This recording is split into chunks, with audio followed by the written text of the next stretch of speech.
John, where's your head at right now? How are you feeling? Man, it's hard, you know. Had my first team meeting of the year after the game. There's so many things to unpack there. Not just the series as a whole. 7 games, 2 of them go to extras. I thought we played great baseball. Both teams having chances. They're late. I feel for the guys. You know what I mean? This is a special group of guys. That being said, I am so proud of them, of the entire organization, really. You know what I mean? That's kind of where I'm at.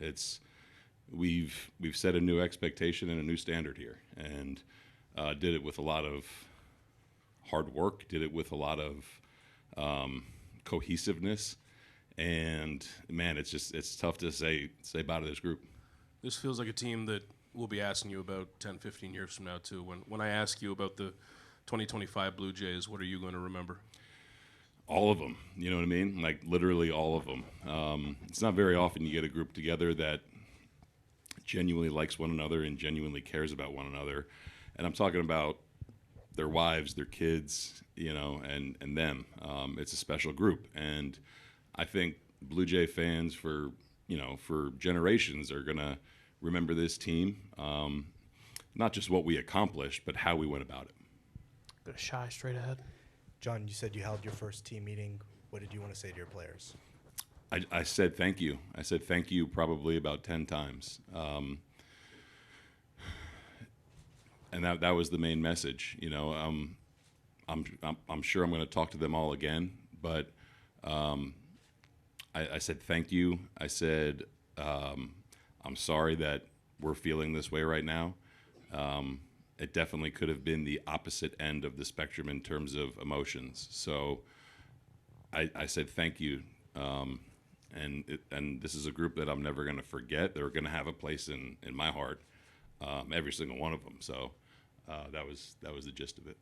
John, with all the good things that have happened this year and all the things you mentioned to be proud of, how does that ending impact the feeling that this group may leave with? It'll hurt for a few days, a few weeks, when you're that close. You know, the positive person in me will take some time to digest it, and I'll go back to Bo's homer in Texas, George's Canada Day. So many things I'll go back to and be proud of, but I think right now you just have to kind of, I don't know, take in what happened. You know what I mean? But going forward, you know, the beauty of baseball is that it goes on.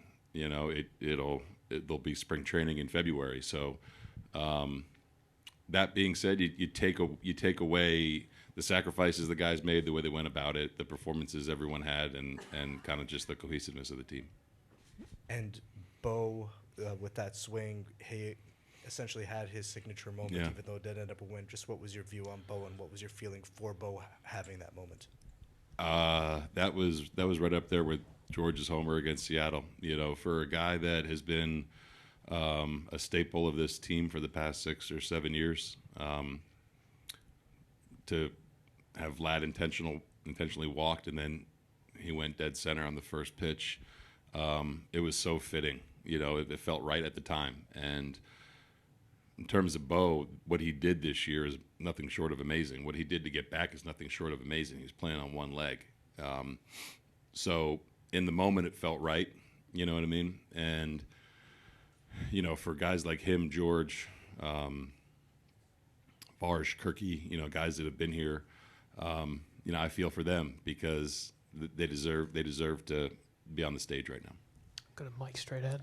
Hey, John, when you look back at this game, do you see it as a couple of heavyweights going at it back and forth, or do you see it as you guys had all the chances that you wanted to have to win it?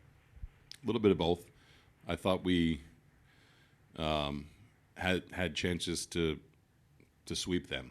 You know, I thought that we played our game, and our game is as good as anybody in baseball. So is it two heavyweights going back and forth? You know, going back to the beginning of this series when people were calling it David versus Goliath, it's not even fucking close.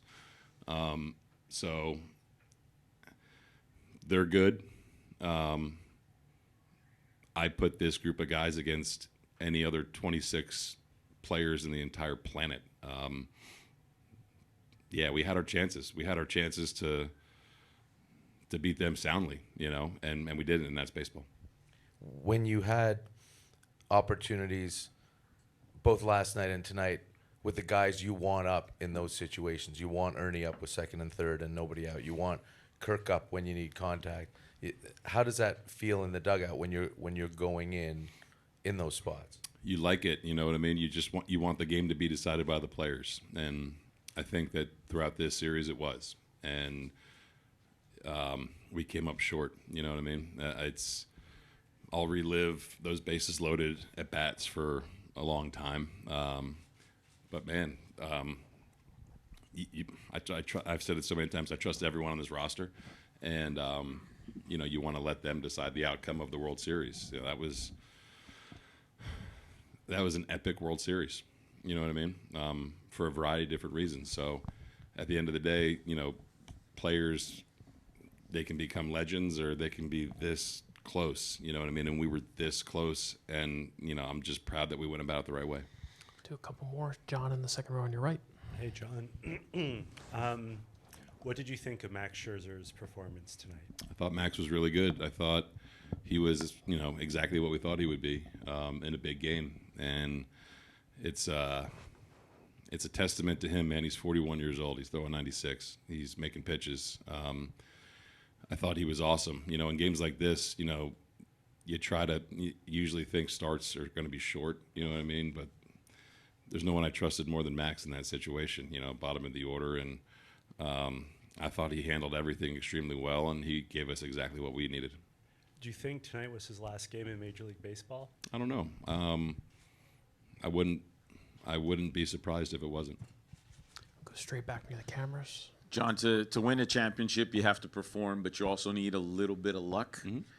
And it seemed as though a lot of the bad breaks went against you guys, ball in the fence and losing a game in 18. And tonight you get two hard-hit balls to infielders that don't go through, a couple of also close calls on strikes and balls there at the end that don't go your way. Do you feel like there was a little bit of lack of luck on your side? Yeah. I mean, to be the last team standing, a lot of things have to happen. You have to perform. You have to make good decisions. You have to make plays. You know, I think that's why it hurts so much. Himmy hitting the ball I don't know how Muncy caught that.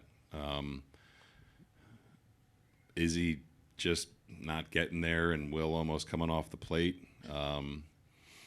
We played so good defensively too. Double play from Vlad, Varsha's catch. Yeah, man.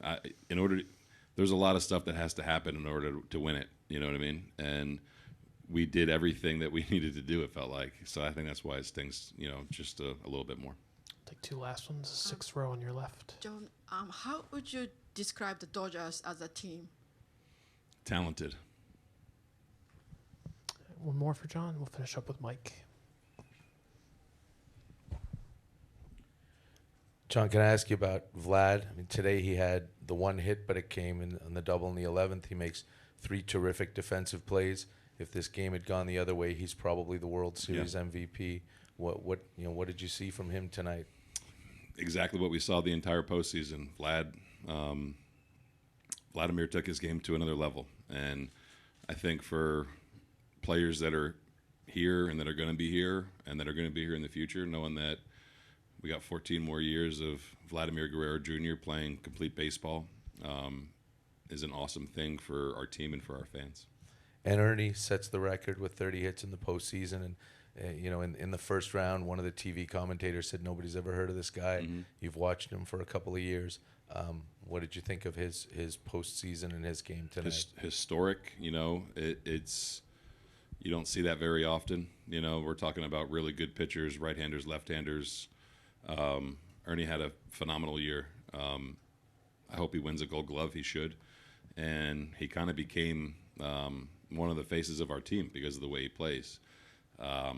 Unbelievable run that he was on this entire postseason, and man, he's turned himself into what people think was a waiver wire pickup or a guy that's kicked around the minors. He's turned himself into a everyday major leaguer that is going to contribute to win a world championship. All right, John, just an incredible postseason for the AL champs. Thank you so much. Appreciate it. And I don't want to leave without saying congratulations to Dave and the Dodgers. It's a hard-fought series, and it sucks we're not the last team standing. But to Dave and his staff and his team, congratulations. Oh, incredible World Series. You should be so proud, John. Thank you, Thank guys. you.